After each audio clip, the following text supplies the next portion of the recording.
You know, a lot of veterans coming home from war face problems they didn't have when they were first deployed. Some were wounded during battle, others returned with post-traumatic stress disorder, some have both. Well, a group called America's Vet Dogs is helping these men and women by providing them with a trained service dog to help them get from one day to the next. And the dogs are getting their training in a very unique setting, behind bars. Eastern Correctional Institution in Somerset County is home to 3,500 inmates and 6 puppies. But the puppies are not serving a sentence, they're preparing for a mission. The vet dog program had started in one of the prisons up in the western region, and we had the opportunity to go up there late, I think 2012, to see them getting it started off the ground. A mission some call a win-win for everyone involved.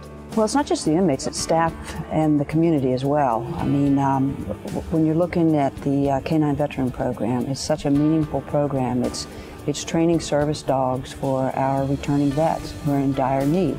So we have the opportunity to engage our inmates, engage our staff, and engage the community in such a worthwhile project. When I first saw the program, I was a little skeptical to having little puppies in prison, but once I got involved and I started seeing what these inmates can do with the dogs, and the eventual goal of the dogs is to be with wounded or disabled veterans, and once I saw all of that, I was on board 100%. Inmates like Gary Miller, trainer to Galaxy. And he's training me as much as I'm training him. Miller is serving a life sentence for murder. He's also a veteran of the Vietnam War.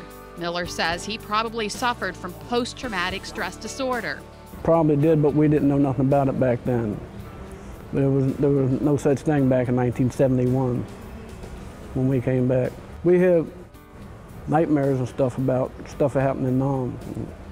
Started drinking, using alcohol and drugs. And that just went straight downhill. Next thing I know, I'm in prison. But Miller says something has changed since getting Galaxy. He's helped mellow me out. He keeps me back on track. He's like having a constant companion around. Constant, indeed.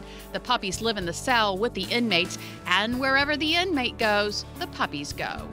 You go eat, you take it with you. When you go to the library, it goes with you. When you go to medical, anywhere you go, it goes with you. Lawrence Nichols has served 34 years of a 50-year sentence for murder. That's 34 years without any contact with a pet. Being locked up a while, I haven't been around a dog, so it was strange. It was strange to have a puppy around me because we received it when it was about 8 weeks old. And it was strange having a dog around me, living in my cell with me and doing some commands. Now he's training his second puppy. Much better the second time around, more comfortable around training dogs. You know what I mean? The commands they give us, we're more confident in what we're doing. The puppies learn more than 40 commands during their time here. After that, they're sent to another trainer for more intensive training. Obviously, that means the inmates have to let them go. I guess it will be a little upsetting, but knowing what his purpose is, I don't think I'll have a problem. But Corey Cooper says what he gets out of it in the long run is worth it. That's the biggest thing of them all. It's just that I'm able to give back without being the direct person to give back. I have to be responsible for a life that has to take care of another life. And that's one of the main things that I really love about the program. And most of the guys, I have seen a lot of personality changes where they used to be inward thinking. They're all outward thinking now. They are thinking more about where these dogs are going to the veterans, and they're thinking about you know, just helping change somebody's life. When we have vets come in here that need a dog and we see them, we hear their testimonies, that's what helps us. Giving those serving time a golden opportunity to help those who served our country. One thing the puppies are not getting in prison is time to learn how to socialize in the outside world. That's why the program needs your help. The prison agency is looking for more local families to volunteer as weekend hosts. Now, the dogs spend their weekends at private homes to experience family life, shopping malls, traffic lights, and other things they can't learn in prison. The prison could take 14 more puppies if enough families step up.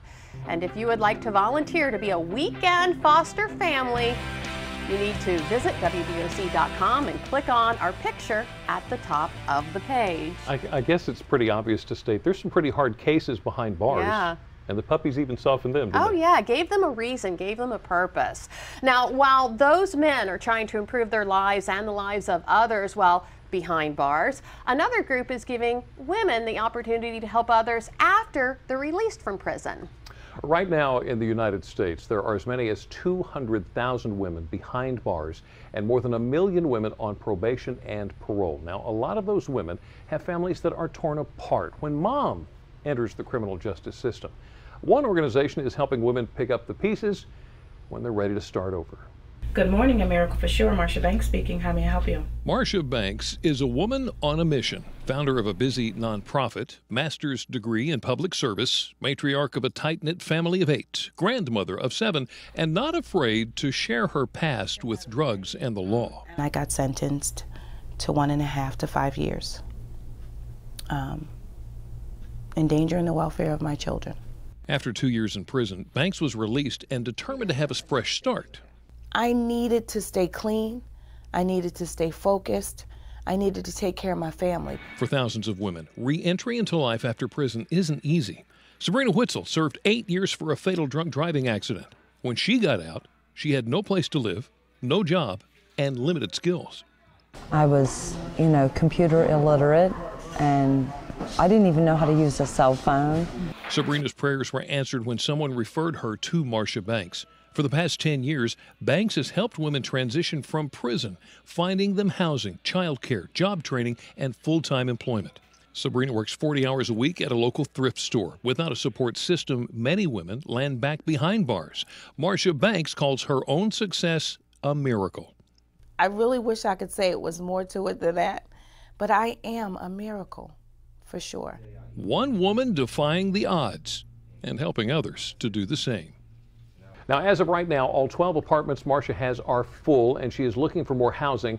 Her after-school program is also helping 20 more families. Marsha gets funding from the state and private donations. And by the way, Marsha Banks' oldest son, Timothy, also spent some time in prison. When he was released, he followed in his mother's footsteps, founding the Building Achievements and Raising Standards, or BARS program, a mentoring program for young men. That's wonderful. Isn't that incredible? What a great story. Well, still ahead on Delmarva Live. It's one of those events here on Delmarva you just have to go to see things like this. The world's largest fry pan, of course. We're talking about the Delmarva Chicken Festival. We'll get a preview of this weekend's big event. That's next. And we are even kicking off the fun early. What better way to do that than with a little chicken picking showdown? Lisa took the win last year. Sure did. Okay, but this time around, it's my turn. No, it's not. Yes, it is. Delmarva Life will be right back.